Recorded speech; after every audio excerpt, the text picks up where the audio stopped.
Hey, what's up everybody? It's Lids, and we're back for some more Gwent, and today we're playing more of the Banished seasonal event, which is an alternate game mode in which after both players have selected their starting hands, their entire decks will get banished. Now this event has a very defined meta that is very effective, but that means that it is also very feasible to build around that meta to create a counter. That's what we'll be focusing on today, so let's go take a look at the deck.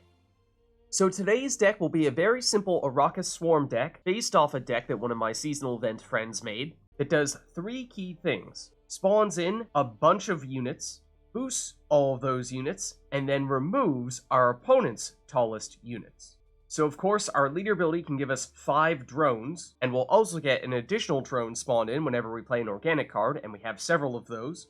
We'll spawn in a bunch of drones with Arachas Nest. Then we can also use Spontaneous Evolution on one of our drones to get 3 more spawned in. Then spawn in more drones and boost all those drones with Arachas Behemoth. Then we can get even more 1-power units with Germain, as well as with the Endrega Eggs, and with the Nightwraith, if we can destroy those units, which we'll do with the Endrega Warrior.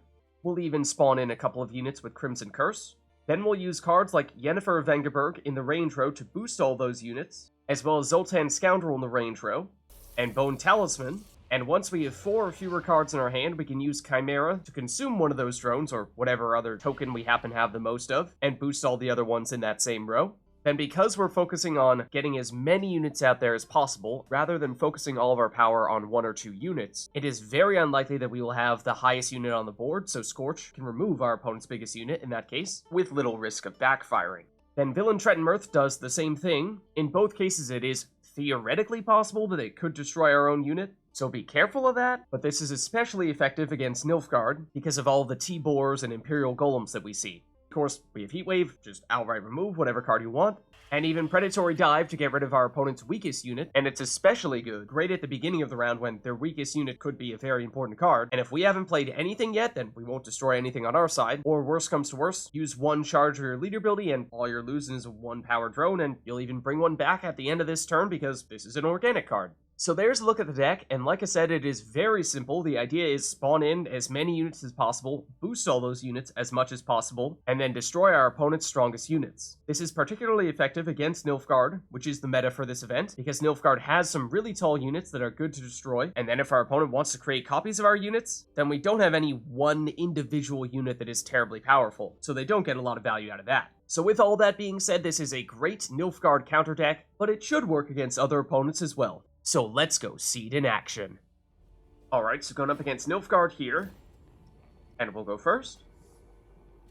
Okay, and we have both Nightwraiths, and we don't have a great way to consume them because we'd like to save Chimera for the drones. So I think we probably get rid of these. And we don't have a great first turn play, but other than that, this looks pretty good. So I think in that case, we'll use our stratagem here. Then maybe use 1 charge of our leader ability to get a drone out here, and use Spontaneous Evolution on that. And that may even be all we do in this round. We'll go with Nova. No, okay, we are absolutely getting rid of her. So I think we just Heatwave. Although, in hindsight, we absolutely could have Predatory Dive. That would have been preferable, but, I mean, we can do that here. So, let's go for it.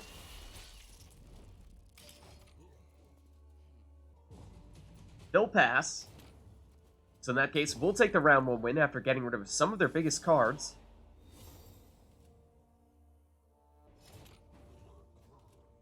Alright, then let's pass here, because we did play 1 more card than our opponent in round 1. They'll go with the Alba Armored Cavalry.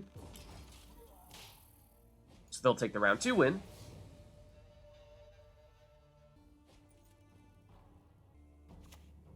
Okay, they'll go with the Ardfian Tortoise. That's a 7, but I imagine, we have to at least assume, I think, that they have either T-Boar or Imperial Golem. So let's wait a little longer before we play Villentretenmerth. Let's start with our Arachas Nest.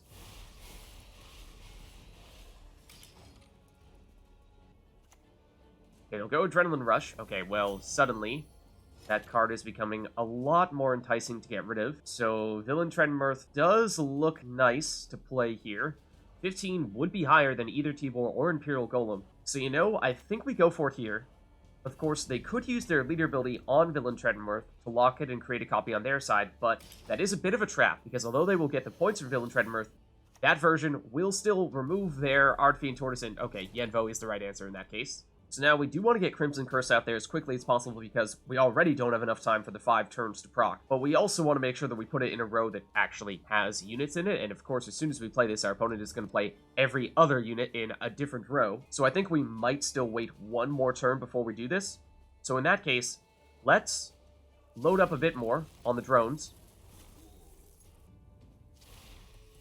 And then play the Arachas Behemoth to spawn in more and boost them all.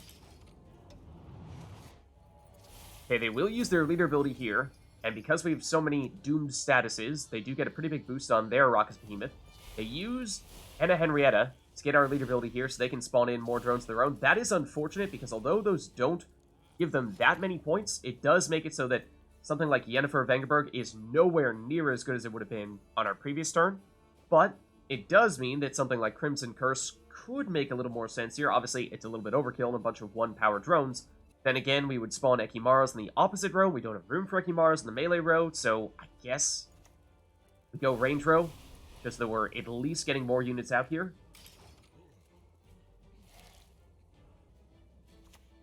Okay, then they'll go Ox, and that is not a meaningful target to lock because it doesn't have an ability. So now let's go Chimera and consume one of these drones, boost all the others. Okay, they'll go Rico. Oh, and that is unfortunate timing. Okay, so now let's spawn in our remaining units here.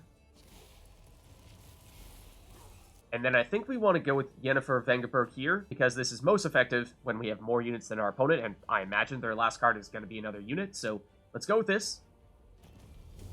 It boosts both us and our opponent, but since we do have more units than them, it is worth more to us than it is to them. So their last card is Vanamar. Okay. Destroy unit in the process. But we still have a lead here, and of course we still have Bone Talisman. So we won't even need it here. Our opponent will forfeit because we have already won. Alright, going against Nilfgaard here. And we'll go first. Okay, so I like Villentretenmerth against Nilfgaard. Same with Korathi Heatwave. Even Predatory Dive could be useful.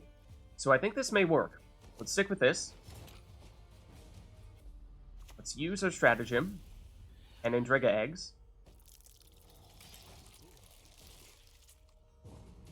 He'll pass.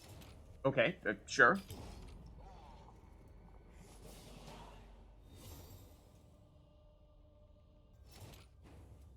Alright, so it's a little tempting to try to push here. We could even drop Villentretenmerth and then destroy whatever other card they try to play. So let's go for it.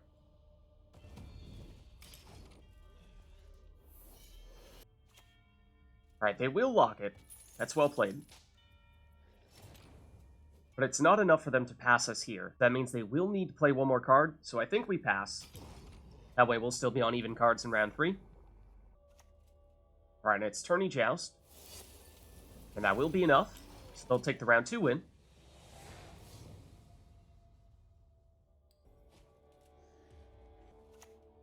Okay, they go with the Nilfgaardian Knight. That's fairly big. So let's use Predatory Dive to get rid of it.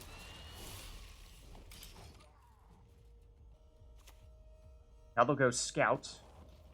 Okay, but sure. Okay, now let's use Arachas Nest. Get more of these drones out here. We're actually going to use up a lot of space with those.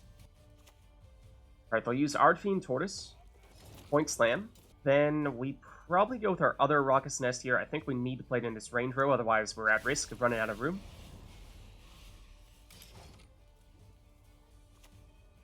Okay, they'll go with Rico. Did we really play a 6-power unit last time? That surprises me a bit. But we can Heatwave whatever their biggest unit is at the end, so that right now would be the Tortoise. Let's go with the Endrega Warrior now.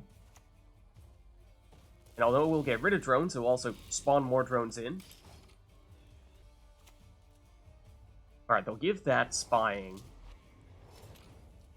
Now let's fill this row with more drones, or in fact, let's fill this row entirely with drones, and then we'll use the Chimera. So let's say we have 1, 2, 3, 4, 5, which means we have room for 4 more.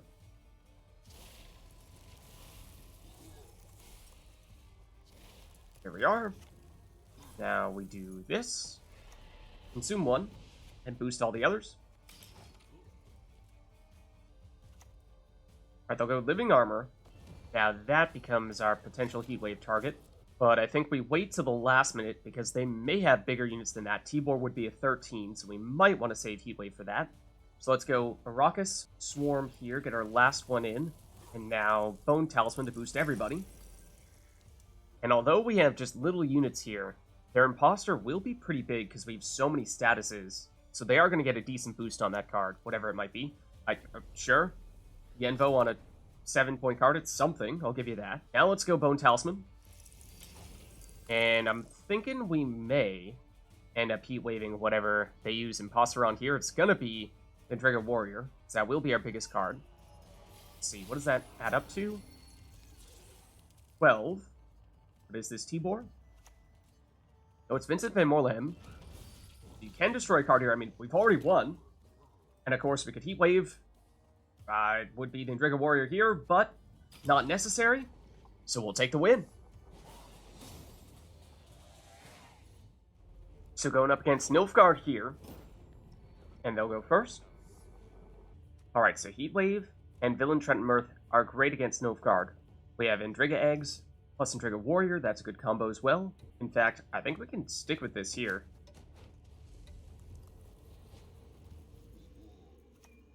Alright, we'll start with the Nilfgaardian Knight. So we could Predatory Dive this.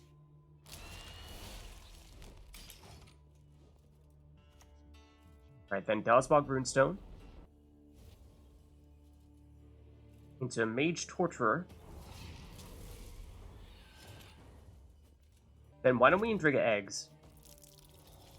And they may pass here. No, they'll keep on playing. They'll lock the Endrega Eggs, okay? I mean, sure. Let's go Endrega Warrior here. Obviously, it's not as good after they lock the Endrega Eggs. Alright, then they'll get rid of our Endrega Warrior here. And I think we may just want to pass here.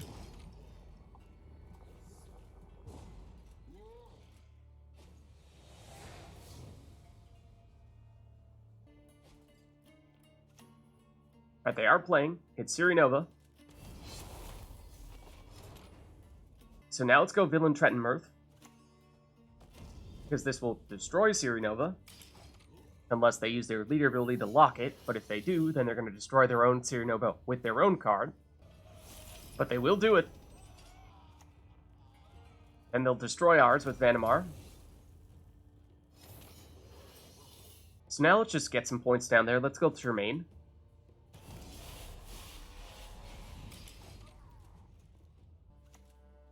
Okay, they'll go Anna Henrietta. Steal our leader ability. It's not that good for them. But they'll use all their charges here. And then Villentretenmerth destroys Ciri. So now let's go Crimson Curse in their range row.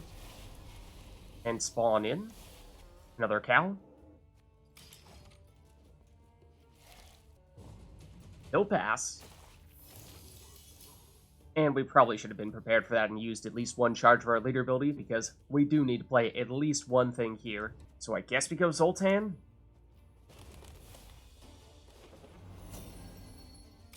Of course, it's big overkill, but we had no choice but to do that. So we'll take the round 2 win.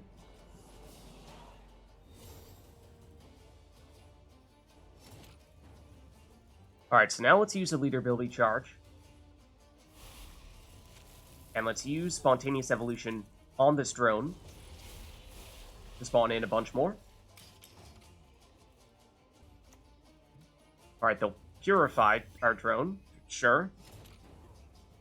Now let's spawn in more.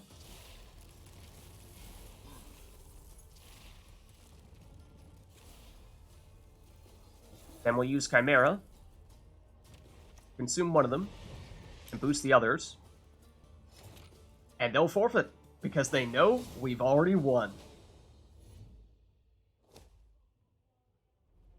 Alright, so going up against monsters here. And we'll go first. And we have the Endrega Warrior with the Death Wish unit, so that's a good round 1 start. Between Scorch and Villentretenmerth, we can destroy some of our opponent's biggest units. So I think I like what we have here. It's a decent balance, so maybe we can do better than Hideous Feast. Predatory Dive is probably better, so let's stick with this. Alright, so now let's go Nightwraith. And activate our stratagem. We'll go Nithrall. So I think this is a good time to use Predatory Dive.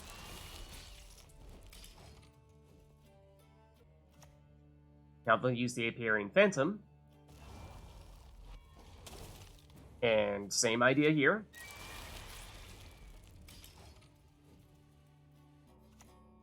Now they'll go Ancient Foglet.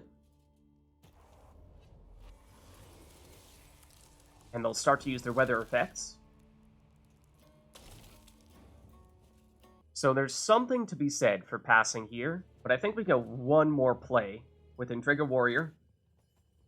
That way we consume the Nightwraith and spawn in some additional rafts. We go Naglfar's crew. Okay, yeah, and this Foglet's going to start to get pretty big. So we could even Scorch here. Yeah, let's do it.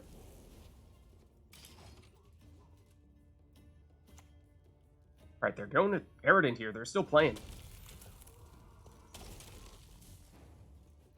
And so we could continue to get rid of their biggest cards with Villentretenmerth. So I suppose we go that route here.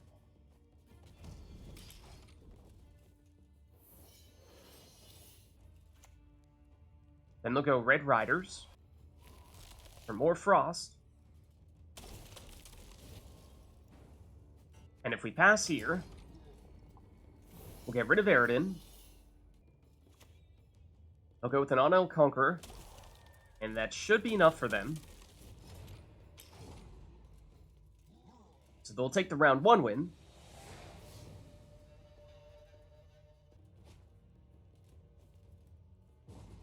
But they did play one more card than us, so they dry pass. And I think our most disposable card here might even be Triss. Just deliberately play her in the melee row, just because I don't want to accidentally Predatory Dive ourselves. We'll take the round 2 win.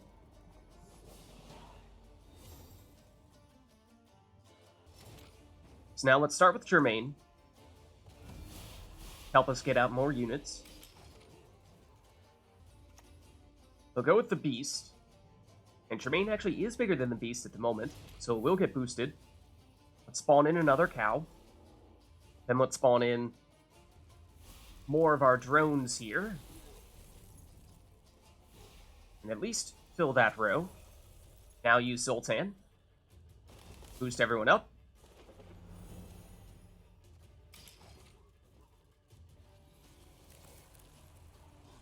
Okay.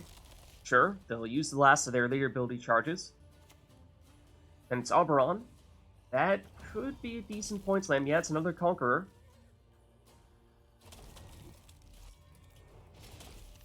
And that does mean that the Beast is not the highest unit, so it will continue to get boosted. Now let's spawn in the last of our drones and use Bone Talisman. And we'll see what their last card is. They may be able to catch us here, but we have a 15-point lead. It's Goliath. It is a big point slam, but it is not enough, so we will still take the win. So there's a look at a monster's Arachas Swarm deck that is capable of countering the Nilfgaard meta. If you liked the video, then make sure to hit the like and subscribe button, and leave a comment down below to let me know which other cards, archetypes, and factions you'd like us to experiment with next. Thank you all for watching, and I'll catch you next time.